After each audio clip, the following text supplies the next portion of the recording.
We wait a few extra minutes because everything takes a little bit longer.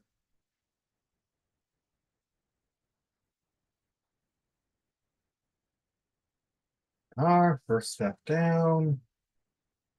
Looks like it's got that correct. Adjust the window size. Everything on the screen at once.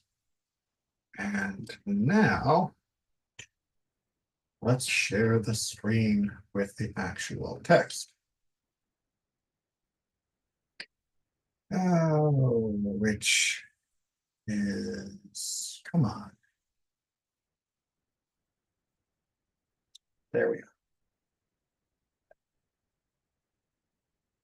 Right, that is up and in place.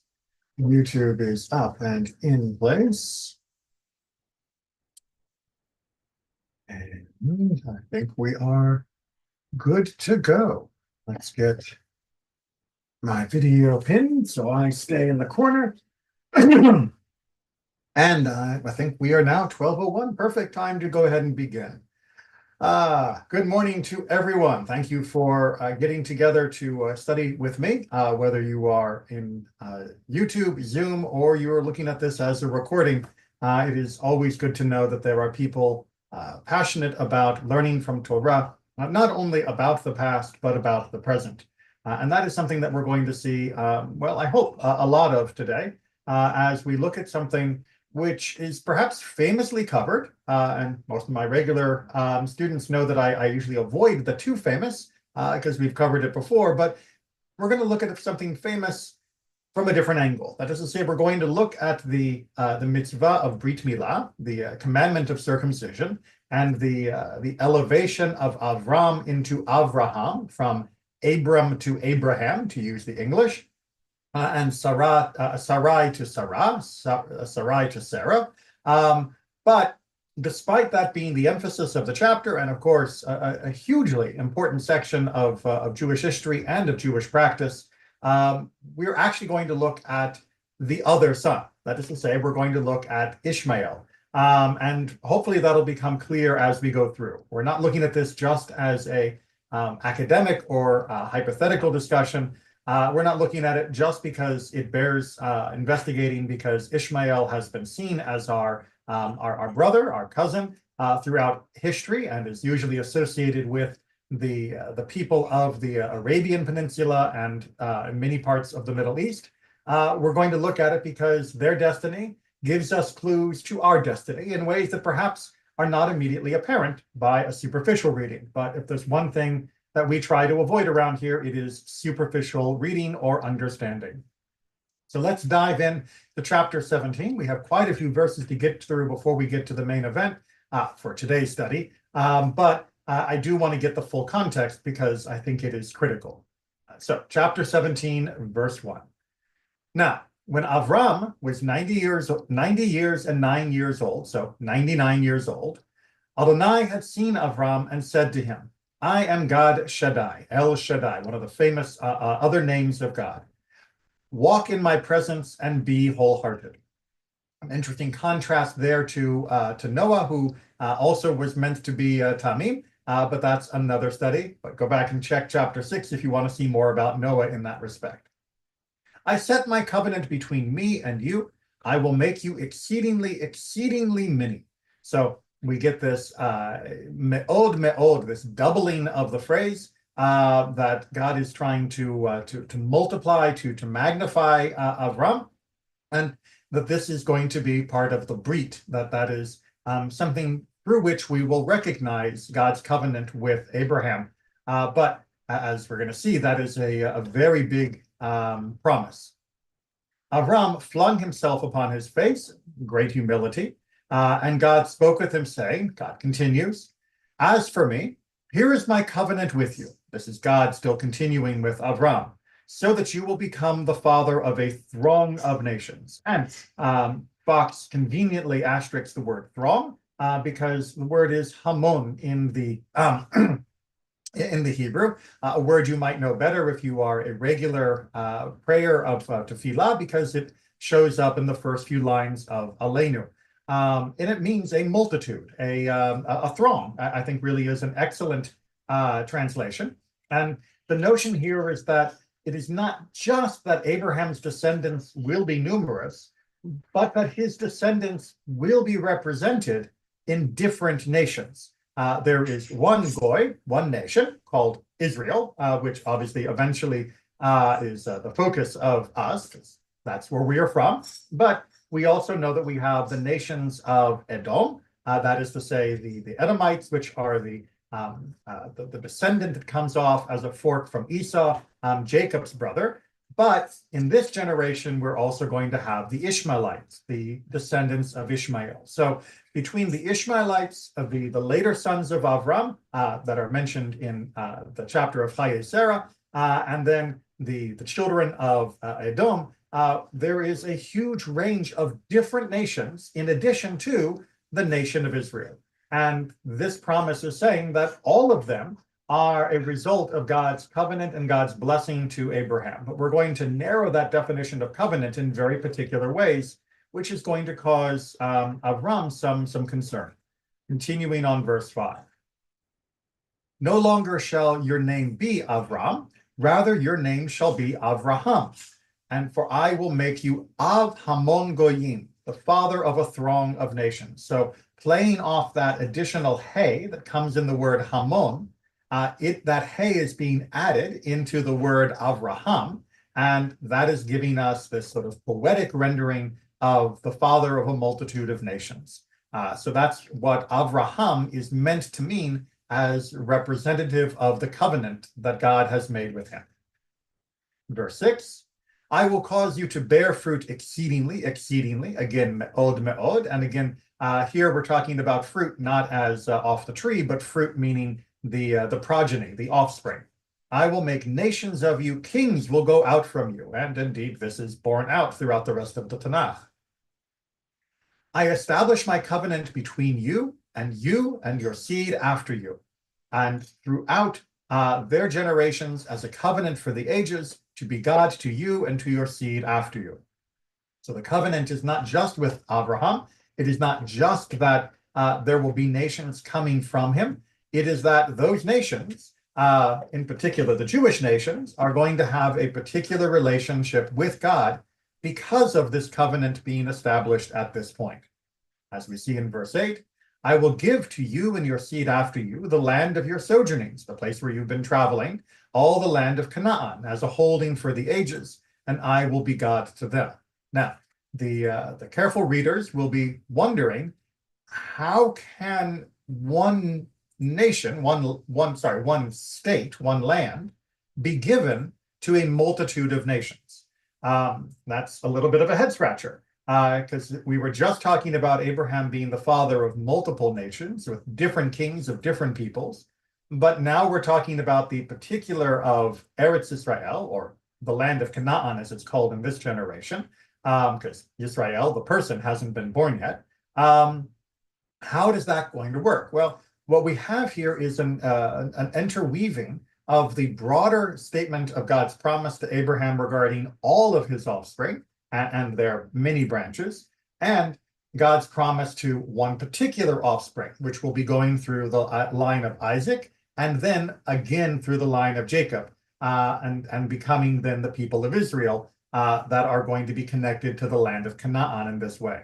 So we have to be mindful that this is a narrowing of the focus. The full brit, the full covenant, meaning that all of his children will be the heads of great nations, that's still there. But this is going to be talking specifically, and that's going to be made clear a little bit later on. But as usual, the Torah kind of expects us to already know what comes later. It's written in a very non-Western fashion, which is not surprising since the West wasn't exactly doing much writing at all at this particular point in human history. And that means that we do have to read it with a slightly different set of rules, meaning that the Torah expects that you already know everything that came before and that you know what comes later, so you can contextualize it without it doing that work for you. But we know that that isn't the normal Western way. So in our study together, we have to do that. Verse 9, God said to Abraham, as for you, You are to keep my covenant, you and your seed after you throughout the generations. This is my covenant which you are to keep between me and you and your seed after you.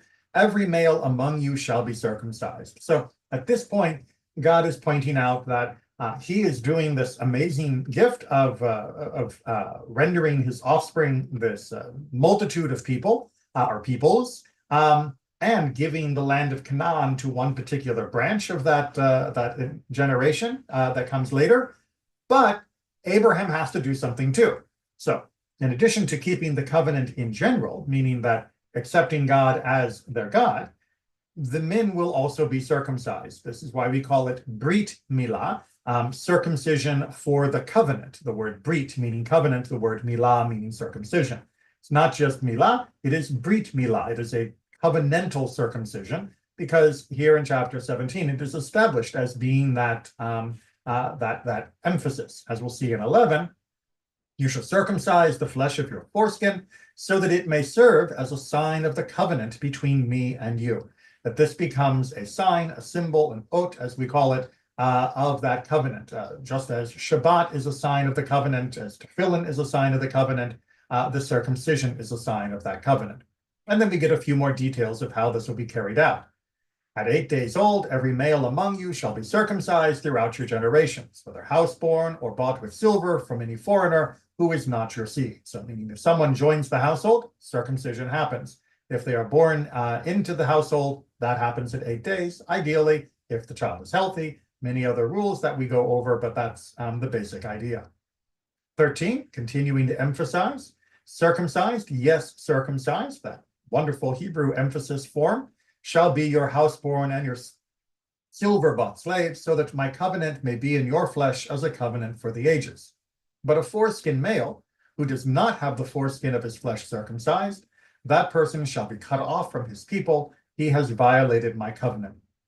This is one of the very few positive commandments, the thou shalt type commandments, for which the failure to perform it is karet. Normally, the punishment is not so severe, but karet, spiritual excision, is considered to be the most serious of punishments, and circumcision is indeed one of the most serious signs of our entering into the covenant. Little point, because people often will get confused by this. It is a sign of our participation in the covenant. It is not the actual creation of our place in that covenant. Meaning that if for some reason a child can't be circumcised, for example, due to health reasons, multi-generational hemophilia, for example, would preclude circumcision in most cases, the child is still Jewish and is still part of the covenant, despite not being able to be circumcised because of that life and death issue. So just because this is saying you must be circumcised doesn't mean that if you're not, that you're not Jewish. It just means that you are still missing out on doing this commandment. And if a person was not circumcised by their Jewish parents as a child, and they become an adult, then they should take care of that procedure by talking to their medical professional and a rabbi. Verse 15. God said to Abraham, as for Sarai, your wife, you shall not call her name Sarai, for Sarah, princess, is her name. I will bless her, and I will give you a son from her. I will bless her so that she becomes nations. Kings of people shall come from her. Now, up till verse 16, we were in fairly solid, easy to understand, and probably easy for Abraham to emotionally understand and accept covenantal promise. God is going to be the God of his descendants. In particular, one group will get the land of Canaan, but all of them will be blessed and all of them will have their own kingdoms and destiny.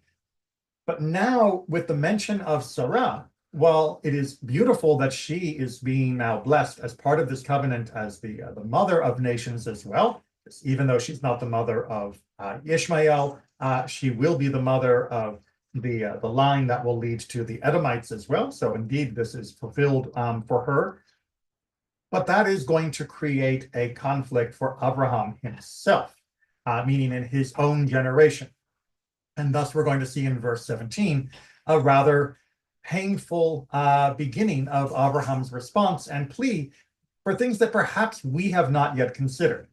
But Abraham flung himself on his face and laughed and said in his heart, to 100-year-old man shall there be children born? or a 90-year-old Sarah give birth? So not only does Sarah laugh later when the foretelling of Isaac is there, but Abraham himself laughs that this is inconceivable, that he would be able, or indeed would be something that others would laugh about if they were to hear that prediction. Abraham might have faith, but he knows others perhaps lack it. But more than just that, in verse 18, we'll see that there is a deep concern that Abraham has. Abraham said to God, if only Ishmael might live in your presence. All right, this is going to be our key phrase, as well as God's response in just a line or two. But it is a phrase that is very difficult to understand, right? Lu Yishmael yichyeh lefanecha. If only Ishmael will live before you. Well, Ishmael is alive. He is the older brother born to Hagar. What is the if that is being involved here? Is Abraham asking that Ishmael be the one that is chosen for the brit rather than a descendant of Sarah? Is he saying that because I don't believe that Sarah can give birth, or that even I can give birth again, that Ishmael should be the main focus? But that doesn't seem to square with the phrase of living in your presence. What does that mean? Are we talking about Ishmael's morality, about his righteousness? To live in front of God would be an ethical request.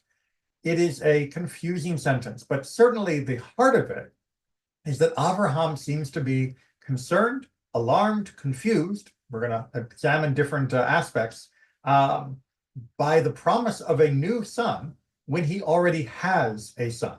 And as much as he loves Sarah, which has been repeated in multiple parts of the story up till this point and will be repeated again throughout their relationship, he seems concerned of what this promise of a child for Sarah will mean for Ishmael. And as a father, I think that I can understand, and as anybody hopefully can have a little empathy, that the foretelling of a new child is giving him pause for at least consideration of the child he already has. He is not going to simply throw Ishmael under the bus with this new promise that's being made. But let's go on to see how God responds, and then we'll get to our commentary momentarily. God said, nevertheless, Sarah, your wife, is to bear a son, right? You may think it laughable or impossible, and you may be wondering what's going to happen to Ishmael, but this is what's going to happen. You shall call his name Yitzchak. He laughs, coming from the word of laughing in response. I will establish my covenant with him as a covenant for ages, for his seed after him. So indeed, this is going to be the primary recipient of the capital C covenant. This is the person that will inherit Canaan through his line, or at least one of his sons will. And that sort of solidifies the promise that's being made, that it is not Ishmael that is going to be the primary recipient of trying to go between two different languages here, the Canaanite or the Canaanite, the promise of that particular land. It's probably easier to do. It instead will be Isaac that will be the primary recipient of that part of the covenant. As for Ishmael, God has not forgotten. I hearken to you. Right? God is going to listen. Here, I will make him blessed. I will make him bear fruit. I will make him exceedingly, exceedingly many. So again, we got this doubling me'od, just like at the beginning of the promise. God is looking out for Ishmael as well. Thanks to Abraham's prayer, or was this already what was planned? That is something that we can wonder about. He will beget 12 princes, and I will make a great nation of him. So indeed, Ishmael has a destiny ahead of him, thanks to being Abraham's son, and perhaps thanks to Abraham praying on his behalf. But my covenant I will establish with Yitzchak, whom Sarah will bear you at this set time in another year. However, the focus of the brit that we've been talking about since the beginning of chapter 17, and especially the emphasis on the land of Canaan, that is going to be through Sarah's son, through Yitzchak. All right, we're going to change over to our commentary. but I want to pause and see if anybody has any questions, either on Zoom or YouTube. For those of you that are watching this as a recording, feel free to email me, or if you're in my congregation, come up and talk to me about this, and I'd love to hear your questions, even once the class is over. Okay, not seeing anybody immediately, so let's go ahead and dive into our commentary. And our commentary is going to be focusing around that unclear phase of that Ishmael will live before you, that Ishmael might live, or if Ishmael will live. Again, we're going to wrestle with these few words because they are a little bit awkward. I remind everybody again, my regular students will have heard this 1,000 times. New people need to hear it for the first time. When I say that there is an awkwardness in the text, or that the text is unclear, that is not a criticism of the text. That is instead us recognizing that the text is demanding that we put extra effort into understanding something a little bit more deep than our surface reading. That it is waving a little flag to draw our attention to it and say, figure me out. This is not something that you should just read through and skim and imagine you understand. So we begin with Rashi, because that's often a great place to start, and many of our other commentators will refer back to him. Oh, that Ishmael might live. I am unworthy to receive such a reward. All right, so Rashi gives this rather unclear explanation of that Ishmael might live means that Abraham is feeling that he is unworthy to receive the reward. Now, what does that mean? Well, Siftei Chachamim, which is a commentary on Rashi's commentary, and thus often very helpful, explains that I, Abraham, am unworthy to receive such a reward, that reward being an additional child, the child coming through Isaac. So he is not saying, I don't want Isaac's birth. The verse does not mean that Abraham was displeased by that promise of Yitzchak's birth. It is that instead he is saying, I am unworthy. Now, what does that mean in Rashi's term, from Siftei Chachamim's explanation?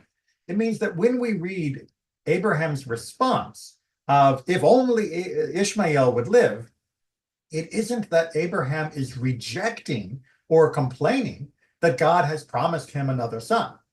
Far from it. It is that Abraham is, according to Rashi, saying, I don't deserve another son. Right? You have already blessed me so much, not least of which by giving me a one son through Ishmael. I don't deserve more blessings from you, God. I mean, you've done so much for me already. And that seems to be Rashi's basic understanding here. However, as we're going to see, that explanation does not seem to satisfy all of our commentaries. There are many other commentators that feel that this is not getting at the heart of that phrase of, if only Ishmael would live. So let's go on and see some of the competing interpretations over that phrase that might give us a deeper understanding, and perhaps also might give us some understanding that will apply more to ourselves and the current world situation. Recognizing that, yes, this idea that no one should ever feel that they deserve more blessing, and that if we receive a blessing, we should be grateful for it rather than thinking that it was owed to us. That is always a good thing to bear in mind. But perhaps, say the other commentaries, that's not the only thing we can learn from this. So we go back to Bereshit Rabbah, and they say, Rabbi Yudan said in the name of Rabbi Yehuda bar Simon, this is analogous to a friend of a king to whom he would provide a stipend. The king said to him, I wish to double your stipend. He said to him, do not seek to provide me such great satisfaction. Would that you not revoke the previous one. So would that Ishmael might live before you. God said, but Sarah, your wife. Okay, so that's the recap at the bottom there. I know it's cut off. That's the style of Midrash. Basically, it's understanding this give and take. It's trying to say, when Abraham said, would that Ishmael might live, God responds, but Sarah, your wife, by saying, yeah, don't worry, I am not canceling your previous gift, which gives us an insight here to what Abraham might be really worried about. Not just that he feels unworthy to have another son born to him, but that he is worried that something might happen to Ishmael if a new child comes through Sarah, and that he is worried about revoking that previous stipend. And that is his primary fear at this point. So Bereshit Rabbah casts this conversation as a father not just excited about a new child being born, Yitzhak, but about a father worried about his current child and what that new child's introduction to the family will mean. Does that mean Ishmael will go away? We find out later on that yes, it does. But by the phrase that Ishmael might live, it could imply that he's actually worried about Ishmael dying. If this is what's going to happen, if a new child is coming in, that will be the primary focus of the covenant. So we are exploring a little bit of another level of a father's fear, or indeed any parent that might have, and certainly in the modern world with many blended families where people might have half siblings or stepchildren. Oftentimes, what will happen to the rest of the children within that family that are already there is a very legitimate concern, and one that every family needs to navigate with concern and care to make sure that those feelings are properly addressed and each and every child is properly cared for. But as we continue, we see with Radak a slight expansion on this theme. Abraham meant to say that he would be content if Ishmael, whom God had granted him, a gift he considered an extreme act of loving kindness on the part of God, would live a meritorious life, abiding by God's wishes. All right, so what Radak is saying is that this idea of would that Ishmael would live with you, God, rather than focusing only on the live, which is where Bereshit Rabbah was really going, meaning that I hope Ishmael doesn't die if this is the new promise, is actually saying, I hope Ishmael will live well with you, live before God, meaning live in a way that is meaningful. For example, that phrase live being expanded to mean a life in the full sense of the word, that he would have children, would multiply, and generally be an asset and a credit to his father, meaning that he would be a moral person like Abraham. If Ishmael were to develop in this manner, God could keep his promise to Abraham to give the land of Canaan to his descendants. That prophecy would then be fulfilled by means of Ishmael. So Radak is pointing out that at this stage, Abraham is saying, look, God, I've already got a kid. Couldn't he be the one that fulfills the covenant? Why not let Ishmael, let him not only thrive materially with a large family and wealth, but let him also develop in my own footsteps as a person devoted to God and God's ways. And hey, two birds with one stone. You take care of the prophecy of the covenant of inheriting Canaan, and you take care of making sure that my progeny become kings and wonderful people. So that seems to be what Radak is arguing was Abraham's counter proposal at this point. And that is going to lead us into the second section that we need to really wrestle with, which is living with God doesn't necessarily mean just being alive. Perhaps as Bereshit Rabbah, that was his main concern, but the other commentaries are introducing that living with God really means something more than just having a pulse, that there is some value in the quality of life. And indeed, Rashi will expand on that by saying that living with God really means to live in awe of God. And that is, of course, a phrase that's used in rabbinic and biblical Hebrew to fear or revere God is a sign of piety, to have faith. We don't have the word in biblical or rabbinic literature for being religious the way we use it in the modern sense, but this is as close as we can probably get. So basically what Abraham is saying, according to Rashi and others, is that what he is hoping for is that Ishmael would be devoted to God in a way that would make him worthy, and thus another child and the complications that might come with it could be avoided. And certainly the more fatal version of no longer living with God could be avoided. Now, Ramban is going to expand on this idea, and as is usual, he's going to wrestle with whether or not he agrees with Rashi's interpretation. The meaning of this word, lu, that was, you might remember, the first word of our verse with Abraham's discussion, which everywhere is as the word im, which is a more common word for meaning if.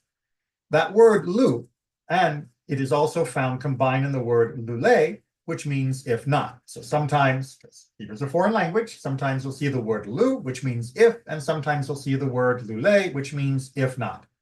Now, the Hebrew word, says the editor, lule, ordinarily is written with a yud at the end, but it's not always, but it is sometimes written with an aleph at the end. And it is also combined into the form of ilu, as in the verses ve'ilu, but if we had been sold for bondmen and bondwomen, ve'ilu, and if 1,000 years twice told. Now, if that ilu sounds very familiar to many of my people who are conversant in Jewish life and ritual, it's because, of course, that is the opening refrain for each of the stanzas of Dayenu from the Passover Haggadah.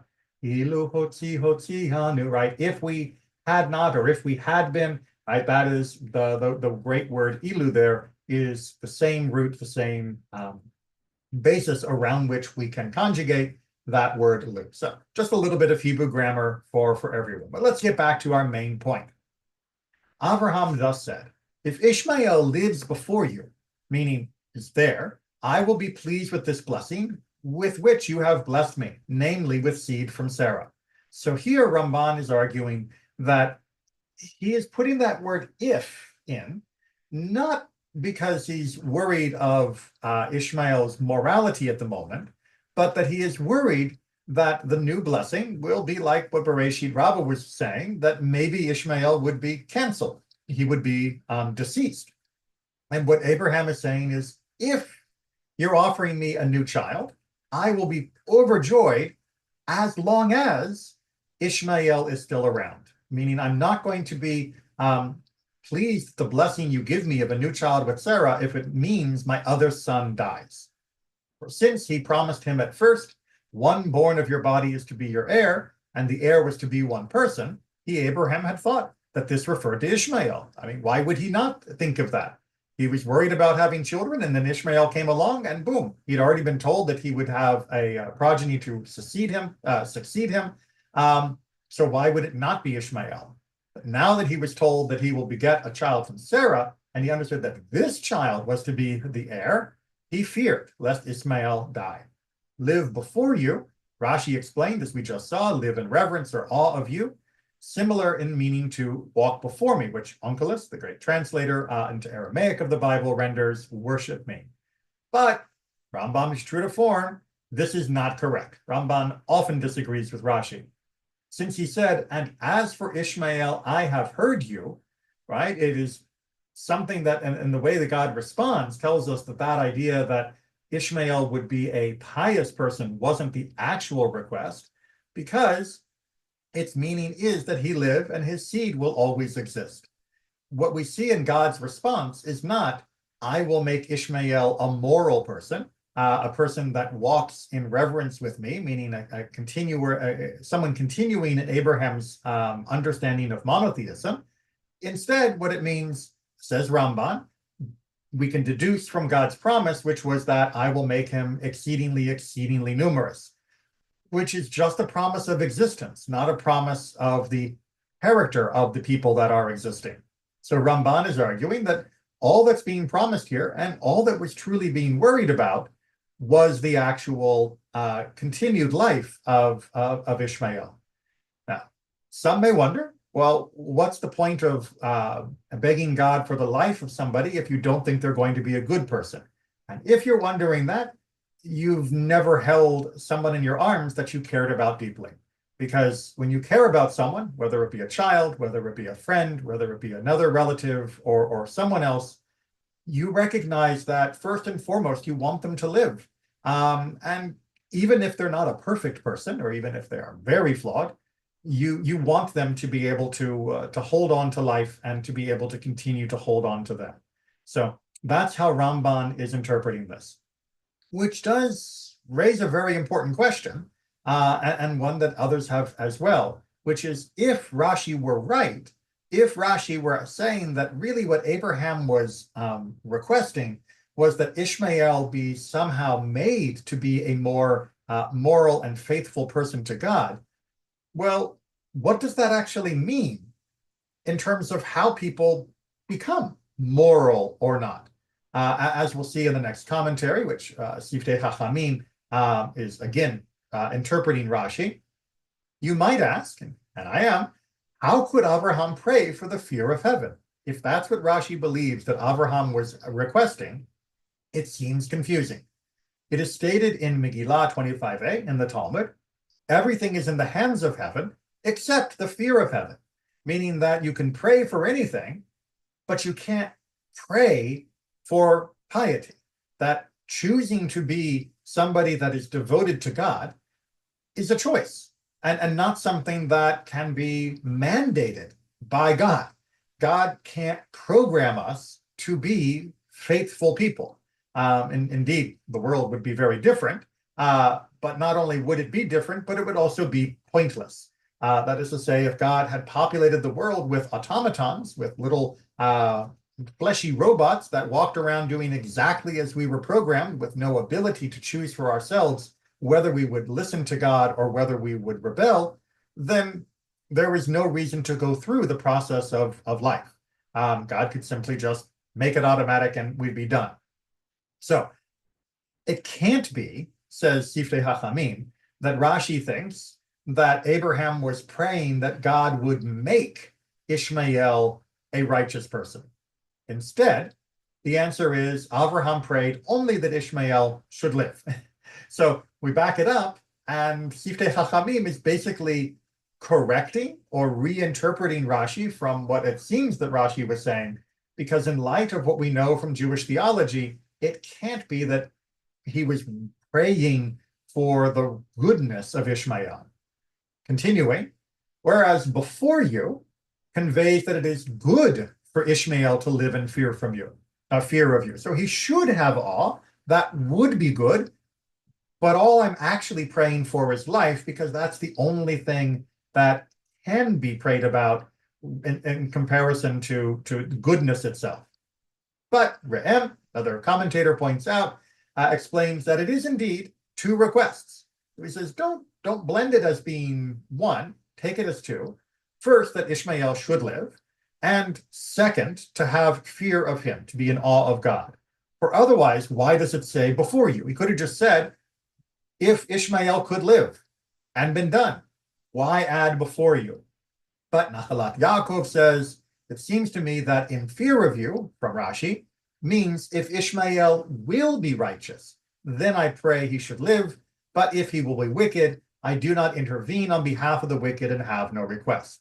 So Nachalat Yaakov, one of the other commentators, wants to invert the order of the words, which is perfectly fine in biblical and poetic Hebrew, and say, really what he was saying is, before you, God, let him live. Meaning that if he is willing to be in awe of you, to stand before you with reverence and with devotion, then please let him live. And if not, well, I'm not going to say one thing or the other. Now, obviously, from many of the other commentaries and my own feelings about how most parents view their children, I find that last explanation a little bit challenging. However, we must understand that this is not purely about a discussion of one particular man with one particular family and one particular son with the promise of a new one on the way, but that the commentators are often talking about the broader context of Jewish life in the thousands of years since Avraham. And in that drama, on that stage, Avraham, of course, represents the Jewish people through the line of Isaac and the line of Jacob. And Ishmael represents the Arabian people who, for the last 1,500 years, have been a challenge. Sometimes there have been very good relationships between the Jewish people and the Islamic people, and sometimes there have been very difficult relationships between them. And as such, it seems that some of the commentators are really trying to cast their commentary not on Ishmael, Abraham, Isaac as the individuals they were, but as representatives of the nations that they eventually become. And so we have to sometimes take this not as being a family therapy session, but as being more of a meeting of the United Nations. And Nachalat Yaakov, if you read it in that way, is saying that Avraham would not have wanted the nations of Ishmael to be exceedingly numerous and mighty if they were behaving wickedly. That was not his goal. His goal was only that there should be blessing for them if they were being properly respectful of God. And of course, the implication is properly respectful then of their brothers, Isaac, and through Isaac, Jacob, because God made that covenant with them. And through much of the last 1,500 years, that condition has not been met. Now, we're going to have to continue to play with that that consideration of these characters as being representative of modern nations as we go on. So now we've got two things to keep in mind as we debate our different texts. We're thinking not only of the people who were there, but also of the nations that continue. Tur HaAruch comes in. If only Ishmael would live in awe of you, reading the text in Rashi's idea. Now, he argues, according to Ramban, which we saw just a moment ago, what Avraham meant was simply that Ishmael would live and not die prematurely. He had been under the impression that up until now, that seeing that God had promised him seed in the singular, one seed, that he would only have one child. Now that God promised him a son by Sarah, he was afraid that this might imply that Ishmael would die. He therefore said to God that he wished to accept a blessing of a son by Sarah only if it did not mean that Ishmael would die.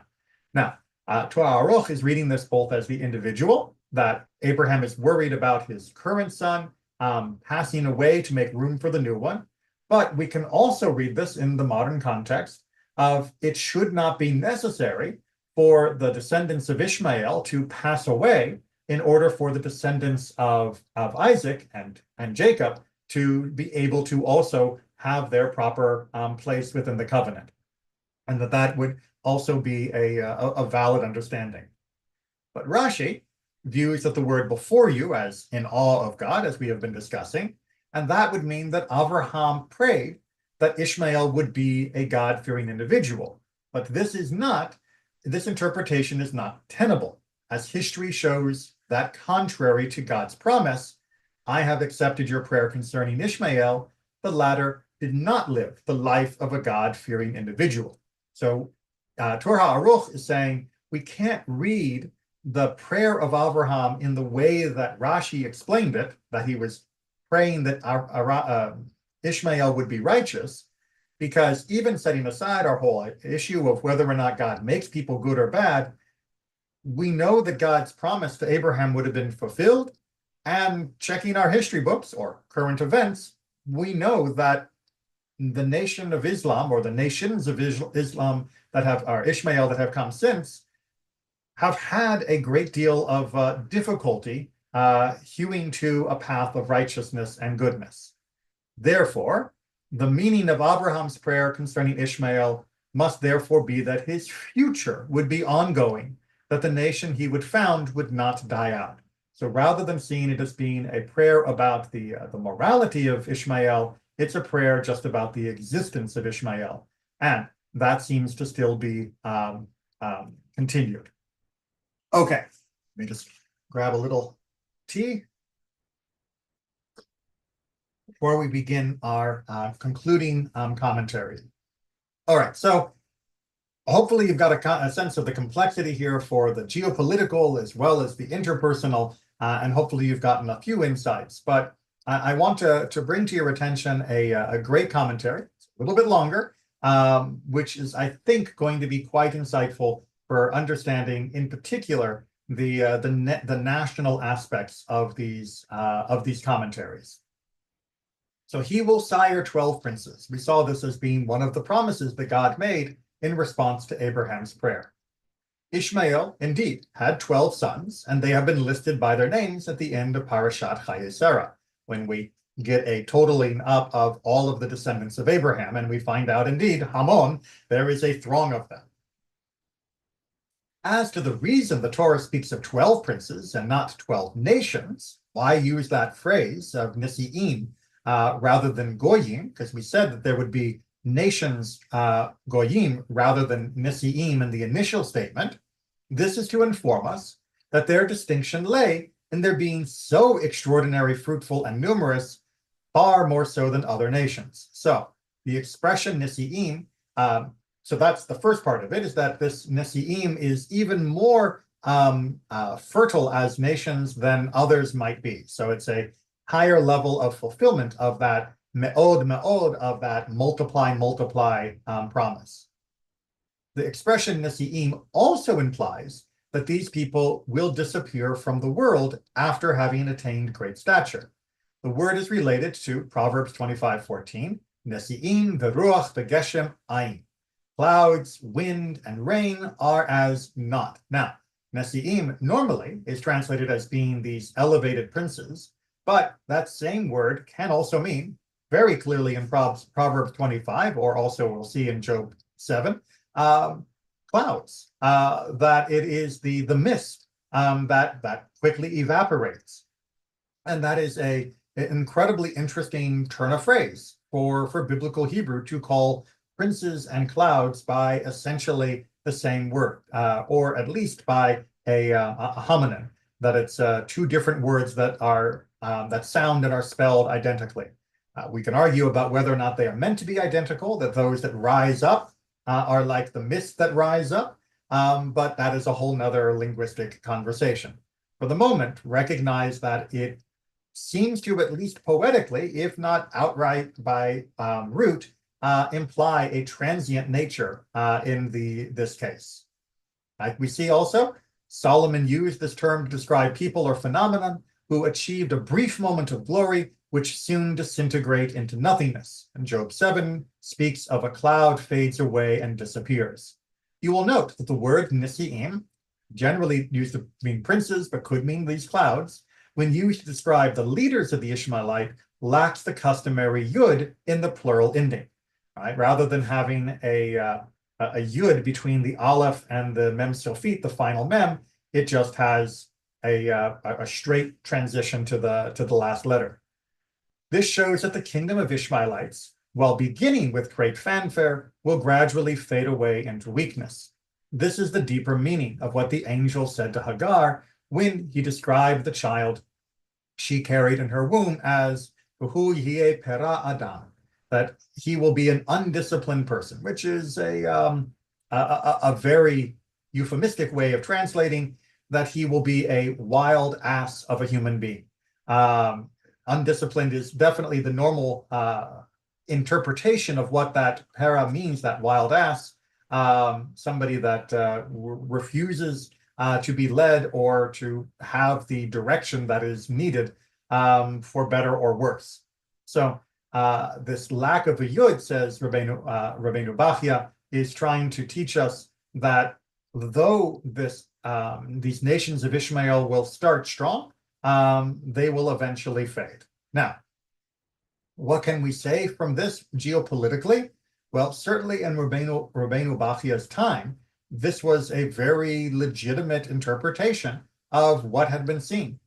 When the Islamic religion began and was beginning to flourish around the year 600 and spreading itself, it was an unbelievable explosion across the Middle East and Africa.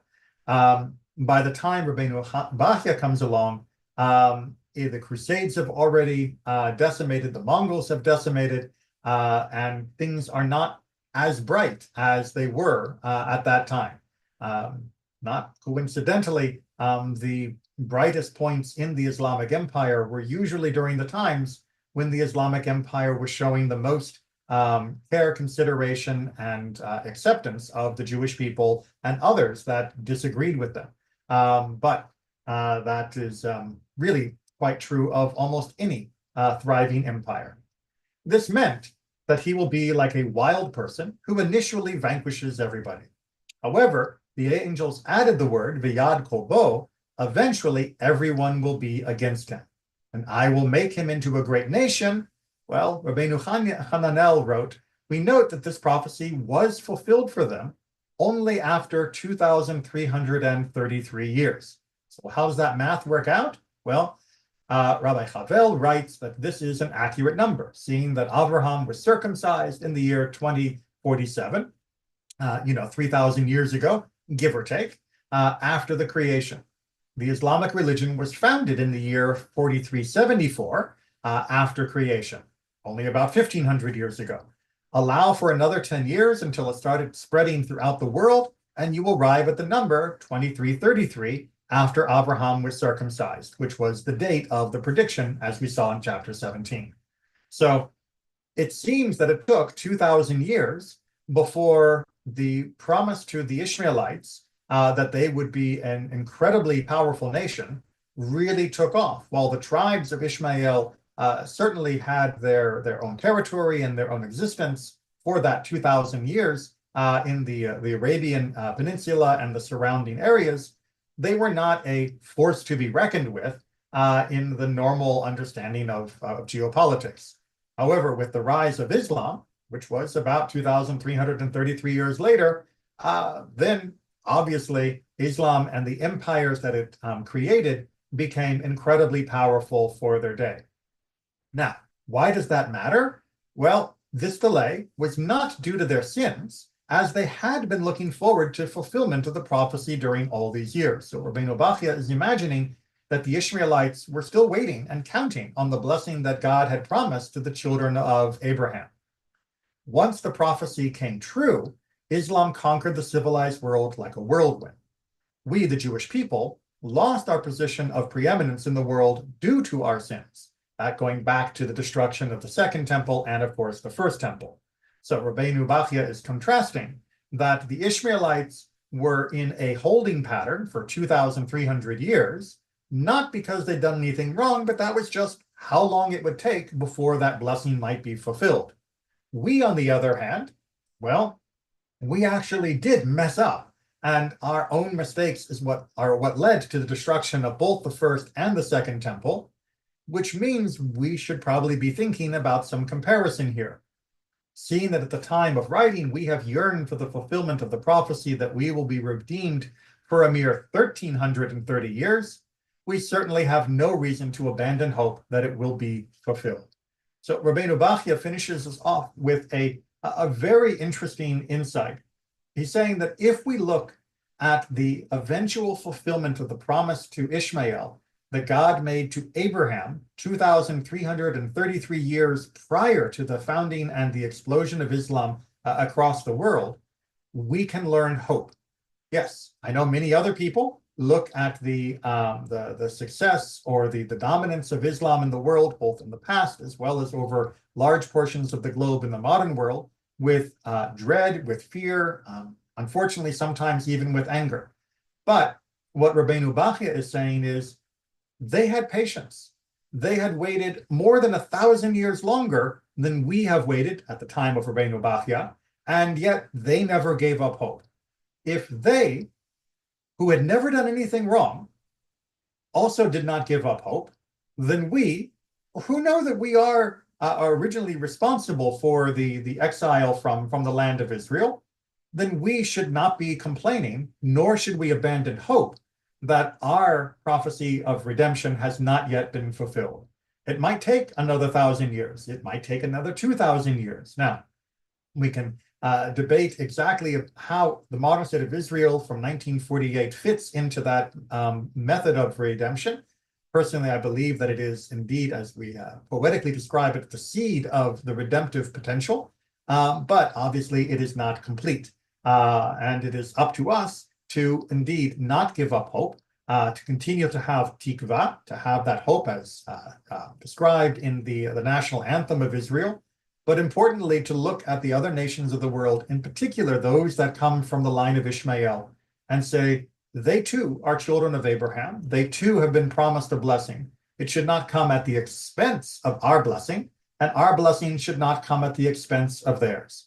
Instead, all the children of Abraham should finally be able to live together in peace, to be able to enjoy the blessings that Abraham wished for all of them, to see that care and empathy that Abraham had for all of his children, and to recognize that it is our obligation to duplicate the ways of our ancestor, and to make sure that indeed this blessing can be shared by as many people as possible, we are all from that same great person. I will leave it there. If you have other questions, please feel free to either unmute, chat, or talk to me later.